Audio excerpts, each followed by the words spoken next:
Hello there, señorita. Are you ready for the next 3 blunt truths to keep in mind in your life post-divorce?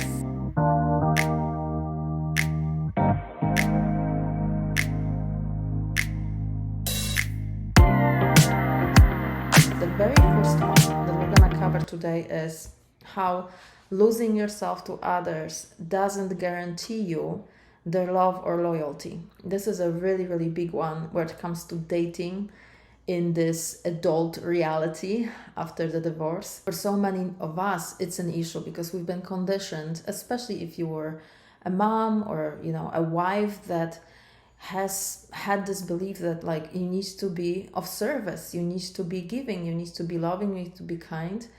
And so there's that conditioning, just our societal conditioning. But then on top of it, if you are, for example, a Christian woman, then there's also the belief that we should be the hands and feet of Jesus, like all of that. And so you give your heart, you give a lot of yourself, and then you don't feel like it's being reciprocated. That is the issue, when you don't feel like you get back what you're giving. And then there's also the belief when you are single that you're not supposed to be single, right? That like you should find another man, another husband. Many of us women have that underneath, like that being single is an issue, being divorced is an issue, being single is an issue. And so you have this like desperation in you to find another man. And you also have the belief that you should be giving a lot. And when you give a lot, that's going to guarantee you that he will love you and he will be loyal to you and everything will be good. But the reality of things is that if you overgive, all you're going to get is disrespect. When we think that the solution is to find a man and show him how wonderful we are, this is what often happens. In the midst of that dynamic, let's say that you meet someone and you know exactly what he wants because he knows what he wants. He tells you what he wants. He tells you what he's looking for. And you're like, oh, I can be that for him. Let me shapeshift into this human. Let me abandon myself so that he can have her. Because what I really want is that safety of being in a relationship with him. So you do that. You become someone you assume he wants. And then at one point, he leaves you. He leaves you because to him you were always an option. He never truly chose you. And you know what? Frankly, it's a very good thing that he left you. It might have caused a huge heartbreak and a lot of pain to you. And when I'm saying it's a good thing he left you, you might be like, what are you talking about, woman? Well, listen to me.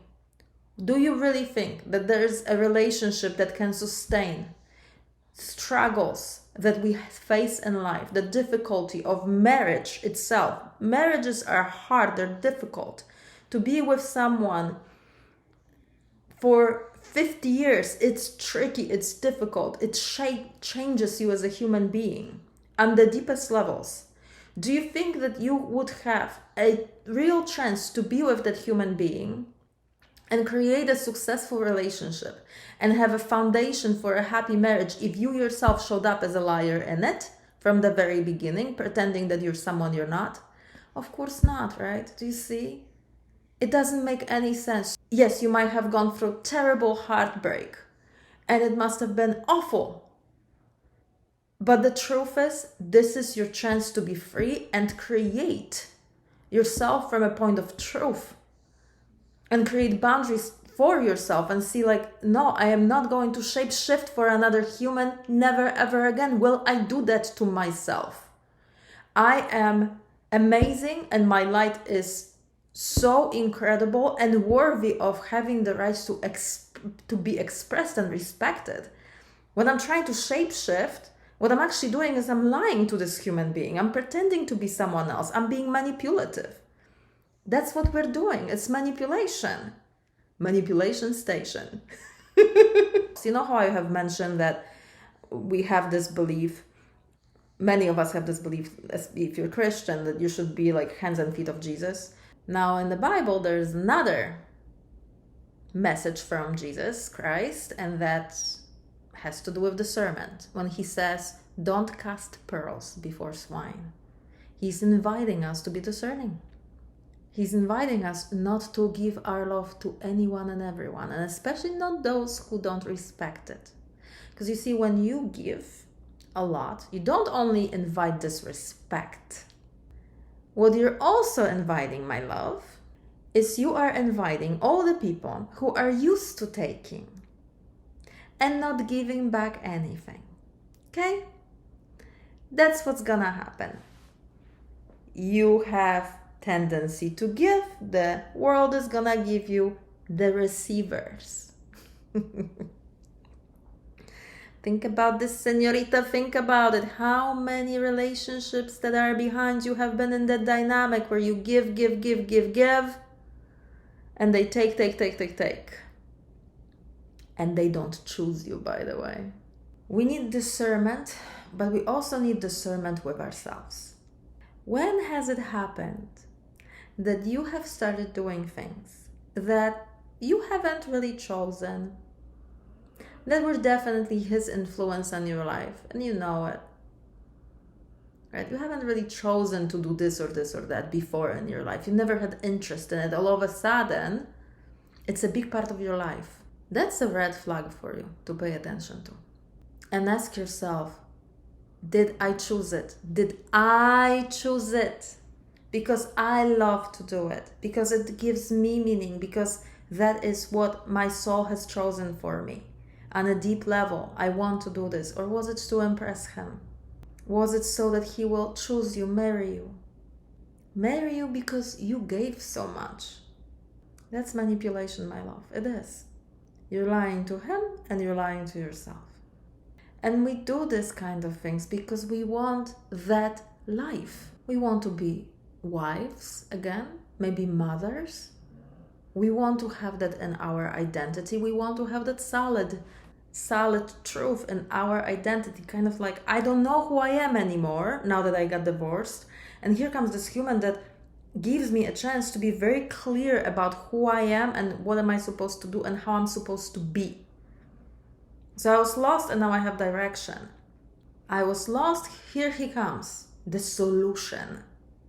The man that will give me this new life and purpose, and my life will make sense again.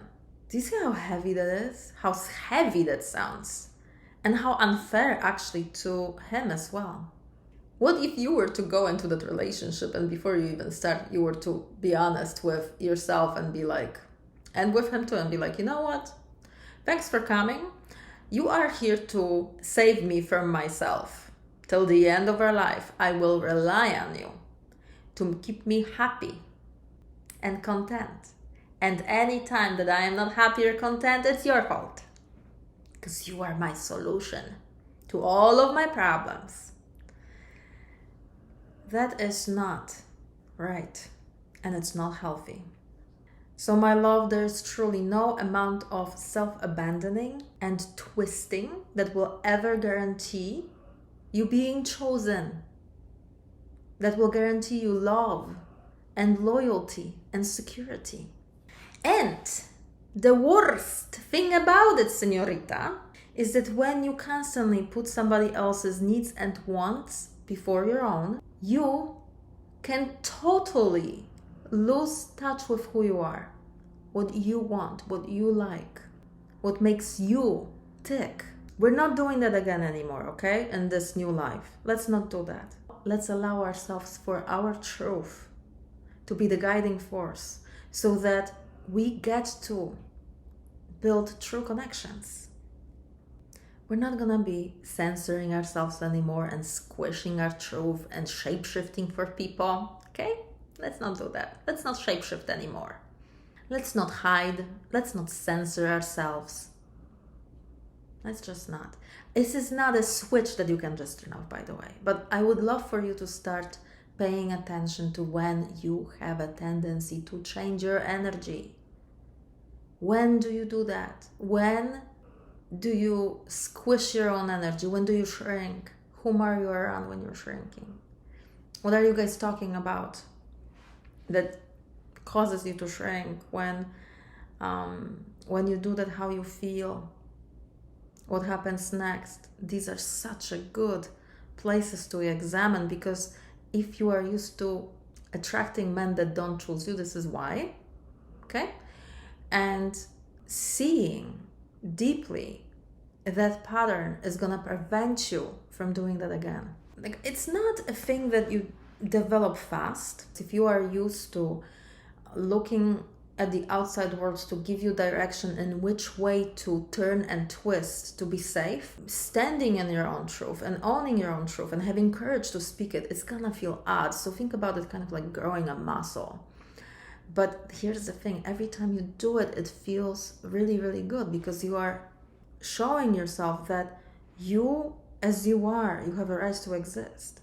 So next time you go on a date with someone and you speak about a topic that's a little controversial, don't pretend you don't have an opinion. Express that opinion. And what's gonna happen? What's the worst thing that will happen? What? He's gonna get angry? You can get up and walk away. But you walk away from that experience knowing that you were not censoring yourself, that you were not pretending to be someone else, that you actually showed up for your truth in a beautiful, responsible manner. And that's priceless. And those are the moments when you risk that your truth will offend someone and you still say it. These are the moments that we want to gather. These are the moments when it's kind of like you're doing push-up, or you're flexing that muscle. It seems like it's a small thing, but it's huge. And why do we want to flex the muscle? Because we want to live in peace. We want to live in alignment. And that's how we create peace and harmony.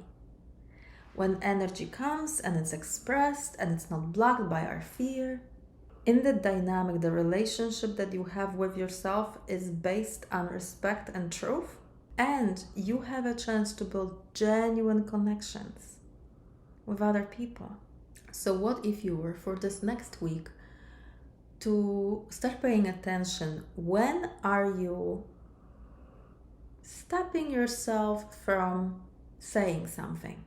Like, you have an opinion and you don't say it. What is the subject? Whom are you with? What happens next? Pay attention. And just notice, don't change anything. Just notice how much the energy of other people is affecting your own behavior. The ultimate goal is to get to a place where you have boundaries for yourself that protect your light.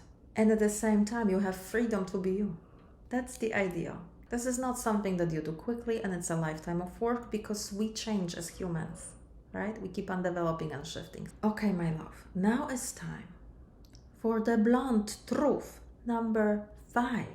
Let's talk about some red flags, shall we? Ignoring them always has a cost. So why do we ignore red flags? Because we want to believe that this human in front of us is really what we believe about them. That's why. And everything else that comes with us believing in that. Like, the thoughts that we have. As this goes along with that whole idea of us trying to find someone new, right? And next husband, new partner.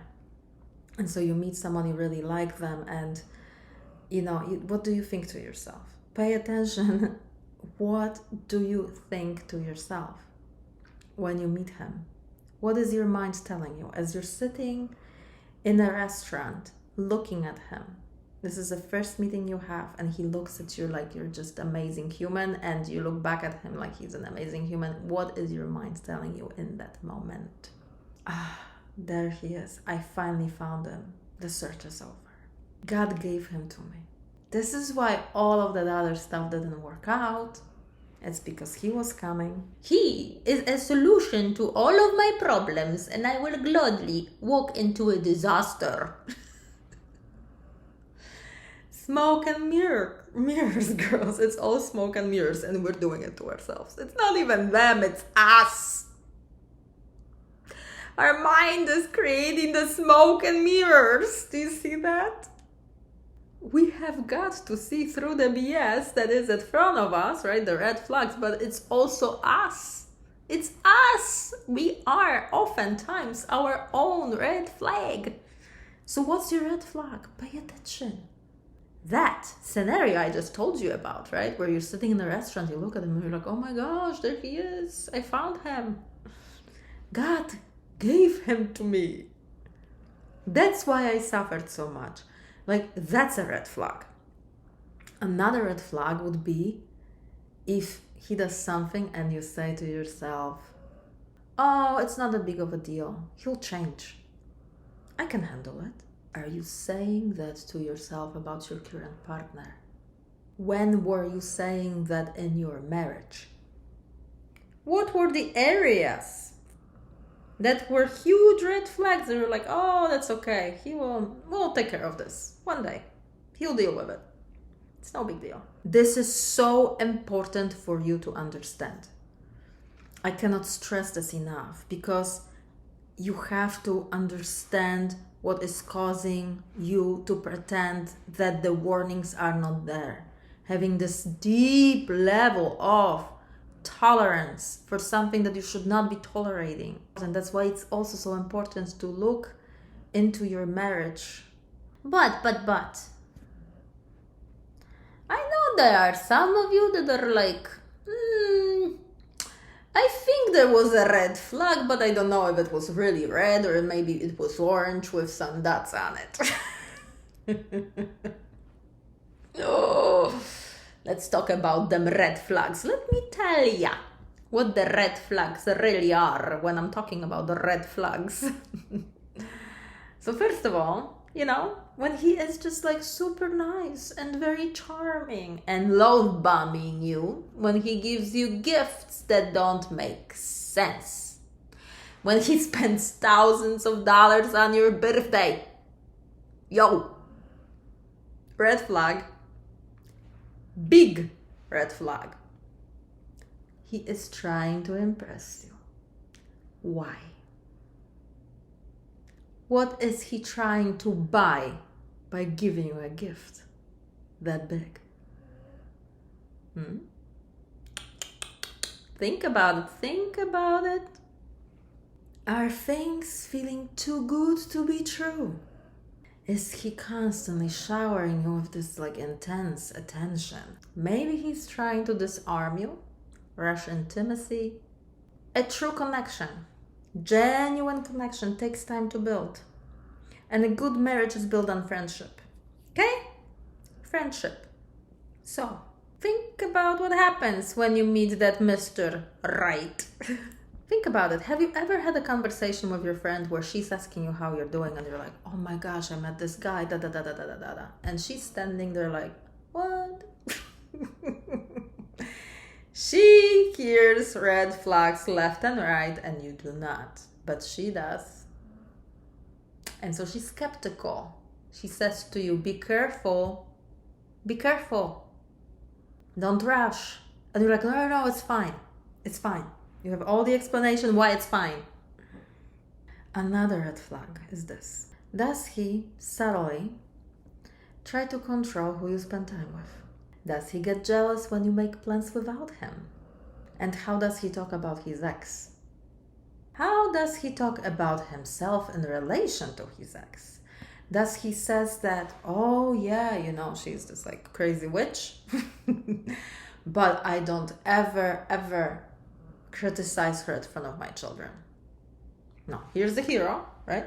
In that story, here's the hero, the mature, wise man, and she's the crazy one. Did you ever hear him say what he did wrong in that past relationship? Or in relationships overall? Do you hear him speak about that? If you have not asked him and see. Really pay attention to what the answer is. It will tell you if he is able to self-reflect and take accountability.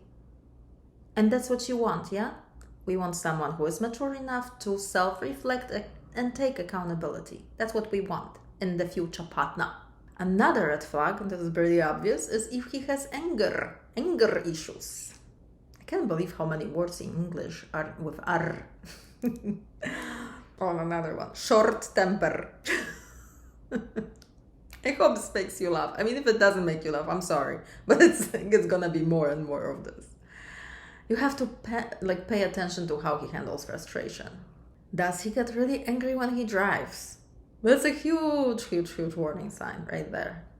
Because when we drive and we get upset, the anger that's sitting inside of us really comes out, right? Because it's so automatic and so quick. So that's the true amount of anger that's actually hiding in there, typically. And then also pay attention to how does he react when things don't go his way, when they don't go, the way he planned, maybe, like how he assumed things. These are not small things, because if he has a lot of anger built up over the years, that anger one day will turn against you if you're gonna be with him. That's just the way it works. When we're married, we get to see 100% of that human being. They're gonna see the most beautiful and the most ugly sides of our personality, and vice versa, yeah? Yet there are some things that we are okay seeing, and there are some things that are red flags, and here's one of them. Another red flag is when he doesn't really want to talk about the future with you. He doesn't like labels.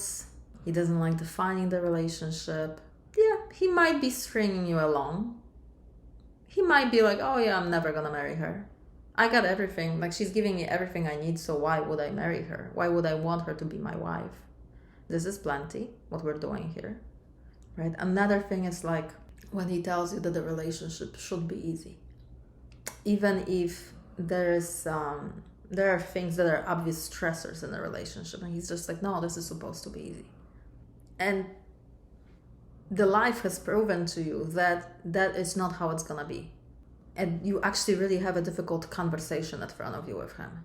But he's like, oh no, this should be easy. It's like, no, he doesn't want to be with you. He wants to be with someone who is easy and who doesn't address difficult things. That's what he wants. And good luck finding that, senor. Another thing is to pay attention to. Another red flag is when he cancels plans often. When he makes promises he doesn't keep. You are an option. Deep inside you know it, but you don't want to be an option because you have already chosen him, right? So you kind of want to be with him, but you're still an option to him, you see? And like I was talking beforehand, like we cannot make him choose us. Doesn't matter how we twist and turn. They will do what they want to do. Another red flag, and this should be obvious, but often it isn't, is when he is mean to you, when he criticizes you, when he jokes at your expense. A healthy partner should be uplifting you and loving you and encouraging you and not making fun of you and hurting you. So if you ever hear things like, are you really wanna wear that? That's a red flag, señorita. Or if he says to you, gosh, you're so sensitive. Yeah, that's a red flag too. He's invalidating your feelings. You are allowed to feel what you feel. You're allowed to be as sensitive as you want to be. So if he is dismissing your feelings, that's emotional manipulation. Manipulation station, red flag. Boom. What happens when we ignore them red flags? Let me tell you really quickly, just FYI, so you understand what happens. First of all, you get rid of your peace of mind. You just feel overall uneasy about where things stand. A healthy relationship feels peaceful. There's no guessing. Another problem with ignoring red flags is that our self-worth gets really affected by this fight because we constantly keep on accepting less than we deserve. And so that really affects how we see ourselves and our self-value. And eventually it's gonna lead to heartbreak and disappointment. That's where you're going. That's where you're heading. If you ignore red flags, you're gonna be heartbroken and disappointed. So what do we do to avoid this disaster? We pay attention to ourselves. This is why self-awareness is such a big deal. So he matters a lot to you. But how come he matters so much? What are you telling yourself about him? What are you telling yourself about yourself and that relationship? What are you telling yourself about the relationship itself? And you also have to know, right? Like, what are your own red flags? Discerning those. So ask yourself, do I tend to be naive? Do I question people or do I just believe them? Do I tend to fall in love too quickly? Why is that? What do I say to myself about them? If you're sitting in a restaurant on a first date looking at them and thinking to yourself, oh my gosh, now I know why I suffered so much. There he is. Here he is. My reward from God. Quick attachment and a heavy one. Do you get overly excited about the new relationship? Why? Where does the excitement come from? What do you say to yourself about it? Thoughts create feelings. What are the thoughts in your head that are creating that excitement, señorita? And then, of course, do I feel like I must prove something? Remember, I was telling you in that first point. Do I feel that I must prove something to this human? Do I feel like I must prove to him that I am worthy? Do I feel that I must show him that I am the one? And that's your red flag. If you're doing that, that is your red flag. And that is your moment to stop and self-examine. Of course, señorita, the answer is also to trust your gut. Problem is that many of us have no idea how to do this, do we? Because we're used to lying to ourselves and pretending that we're someone that we're not. Therefore, we have no idea what I mean when I say trust your gut. It would mean that feeling that you get, we're like, I don't know about this. You listen to it. You don't ignore it. No. You actually really listen to it. When you're like, oh, why is this like that? Okay. Maybe this is worse than I'm willing to believe. What if you were respecting yourself enough to believe when your instincts tell you that something is wrong? Even if it's uncomfortable, even if it's like, but I really want to believe that he is so awesome. Right? And then there's also that whole argument that we have, because this is just one thing. He is full of green flags. There's some red ones. Does it mean that I break up with him because he has one red flag? No. Maybe. I don't know. You're gonna have to decide for yourself. It depends what that is. You can decide what is a red flag that I am absolutely like. When that comes up, no. That's a hard no. This thing, yeah, maybe I can work with it. I'm gonna give it more time and I'm gonna see what happens here. Is this really a red flag, or is it actually maybe more like yellow? But there are some things, the ones that I have mentioned to you, those are red flags, okay?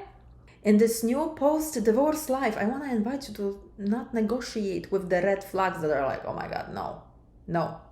Because what if your emotional and mental peace were so important to you that you would actually protect it at all costs? What if that was your way of protecting your heart from a heartbreak? And what if you really believed that you deserve to examine the relationships based on how you feel when you're with that other human? So you'd ask yourself, do I feel at peace when I am with him? Do I feel safe mentally? Can I say whatever I want to without fear that I'll be criticized? Can I express my feelings without hearing that I'm overreacting or that I'm too sensitive? Is he a safe person for me in that way? Do I feel respected? Do I feel at peace? Okay, my lovey. Time for truth number 6. Your body carries emotional scars. Did you know that? Your body carries emotional scars? It does. Let's think for a moment about everything you have been through. The stress of the divorce, the stress you've experienced in your marriage, maybe the stress you've experienced in your childhood, in your youth. What were the really difficult things? Maybe your whole childhood was so hard that you don't really remember it much. We all have our story, right? But even if you were just to take in consideration the divorce and how difficult it is to go through it, the shift of itself, the stress of it, the stress of uncertainty, the fear of the future, it's a massive upheaval. And it's not just your mind that has been affected. Our bodies are incredible, but they also carry the emotional scars, especially when we have been through something as difficult as divorce. It's a real thing, and the more you think about it, the more it will make sense. Because your body remembers all the sleepless nights, all the stress you've been through, the arguments, the constant tension. That stuff doesn't just disappear. It's not like you get your divorce papers and poof, stress is gone. It would be nice, but that's not how it works. So think about it. What did you feel like before he came back home? Or before a big argument? What did you feel like? Did you have a constant knot in your stomach? That stress does not go away. Your body remembers that stress. That anxiety will linger for a long time, long after he's out of the picture. So today, when you are facing a new stressor, let's say that you have a difficult meeting at work, or even like just thinking about dating again is causing you to feel this heavy stress and deep anxiety, that's what that is. It's your body recalling that old stress response. How did your shoulders feel when you were in the midst of your divorce, or maybe in your marriage overall? Did you have a lot of tension there in your shoulders? Did you maybe experience a lot of headaches from the stress? That's a physical manifestation of stress, and that will stick around. Even if the stressor is gone, it still could be that you're still experiencing that. How about your eating habits? Did they change? Are you eating more or less? What are you doing? Like, think about your sleep. How many nights were you laying in bed trying to figure out your future? Trying to figure out all the possible answers to the problems that were huge and you could not possibly know the answer to, but you were trying to figure it out. Like, your brain would not stop thinking. And how is your sleep now? Is your rhythm a little bit off? Do you fall asleep right away? And what do you think about when you're lying in bed? Like, what is actually turning in your head? How do you feel in the morning? Do you feel rested when you wake up? Sometimes the stress is so heavy that, like, even though we have rested, we don't wake up refreshed.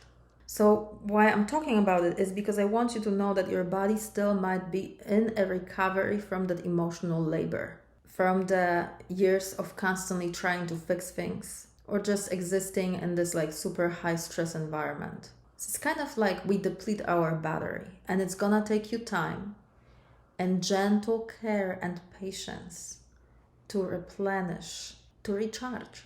One of the things too that sometimes happen is that we have this like hyper fight or flight response. So even though you are out of that like super stressful situation, if your divorce was really difficult, you still might like jump when you get a text message from a number that you don't recognize, you know, or someone will make a mean comment and you get tears in your eyes and you don't, it's like, I used to not be this sensitive. Why am I so sensitive?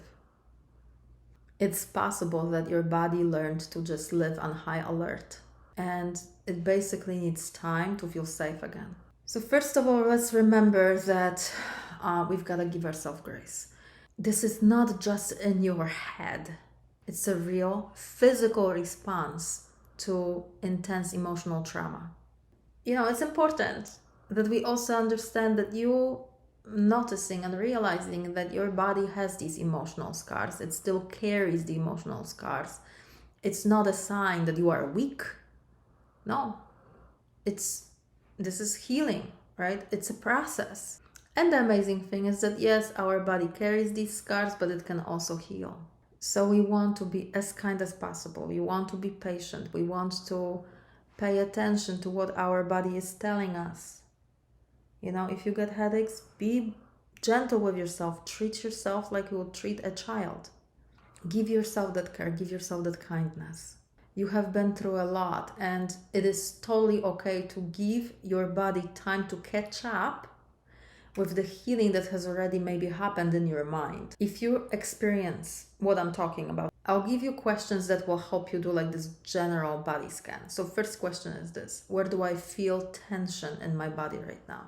And you want to actually take a piece of paper and write down the question and the answer. So is it in your shoulders? Is it in your jaw? Is it in your lower back? Does it feel tight? Does it feel heavy? Does it feel achy? Make sure to write that specifically. And think about your energy levels throughout the day. What has it been like? Do you have sudden drops in energy? Do you feel like super hyper, or maybe you feel tired? How are you falling asleep? Is it easily, or do you later and think about life, and then an hour later maybe you fall asleep? Do you sleep all night, or do we wake up? And how do you feel when you wake up, right? Do you feel rested? How often do you feel overwhelmed? Do you ever get startled by the small things? Do you ever feel that like heart racing? That's not very good. Like you feel anxiety over something that should not be. You're like, yeah, why am I feeling so anxious? Do you ever get that? Note that as well. These are very important. And remember, my love, everything we're talking about is a journey. None of it is quick fix, and you deserve to take a good care of yourself on all these different levels. All right, my love, this is it. These are our truths. If you have had any aha moments today, please share them in the comments with us. I would love to create a space where we inspire each other, learn from one another. You know, this post-divorce life is tricky sometimes. It's tricky to navigate, and some of you are way further ahead than others. And I think it's extremely helpful when we women share any sort of knowledge, any sort of wisdom that can guide the other women that are coming behind us. I think it's really, really incredibly helpful. So let's do that for each other, and make sure to like and subscribe and share this video if you have any friends that you know could really benefit from hearing what I was talking about. All right, my love, I will see you next time. Bye-bye.